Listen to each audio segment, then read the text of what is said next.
Allahu Akbar. On December 21st, 2004, 20-year-old Saudi Arabian entered the DFAC at FOB Marez, Mosul, Iraq. His name was Ahmed Saeed Ahmed Al-Ghamdi, and his father is a former Saudi diplomat. 3 of the young man's cousins were among the 9/11 hijackers.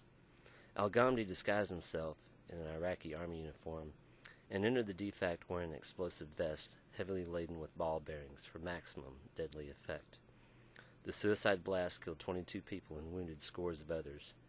Jihadi websites showed video footage of the attack and paid tribute to Al-Ghamdi's dedication to Allah. Al-Qaeda had come to Mosul. Jihad had come to Mosul. I wasn't there. I wasn't in Mosul at the time. Just 2 days before, I'd taken an R&R and I was in Rome. I saw the attack on CNN. I tried desperately for hours to get through on the phone, find out who had been killed, find out what was going on. Finally, I got through. Max answered the phone. I asked him, "Are you okay?" He goes, "Yeah, I'm fine." He says, "We're pretty shook up." I said, "I can imagine." He said, "No, Russell, you can't." And in that moment, I realized that the world would forever be divided between those who had been there and those who hadn't.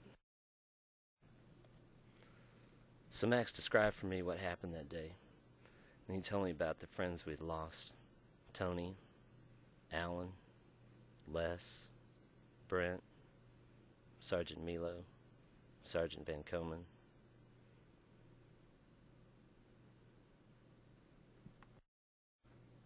As he told me everything, it was hard to comprehend. It was hard to understand what all had happened.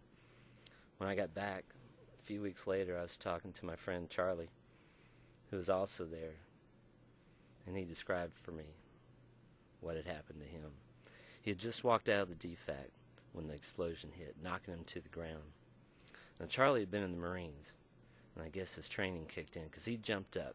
He jumped up and he ran back into the smoke and blood and the death. He ran back into the smoke and blood and death because that's where his friends were. So Charlie ran back into the DFAC, and there was chaos and confusion. The wounded were crying out for help. There was smoke and blood and destruction everywhere. Charlie helped out wherever he could.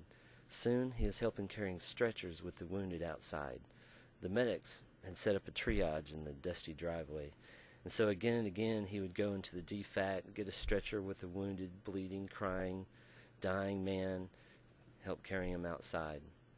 After a while, there was no one left to carry out except the dead, and he did that. He helped do that. And then after they carried the dead out, they got him to help carry out body parts. They needed the body parts for identification. And while he was doing that, he found one of our friend's ID cards. So he put it in his pocket to give to him later. Finally, toward the end of the afternoon, his clothes were blood-soaked, and they told him to go home, but be sure to give those clothes to Hazmat. So he did. He left. He jumped in his truck, started going back to the civilian side of the camp, and he saw all our buddies huddled up by the service desk. So he drove up there, and they immediately surrounded him, asked him who all was up there. They asked him if he had seen Alan. He said no, but I found his ID card.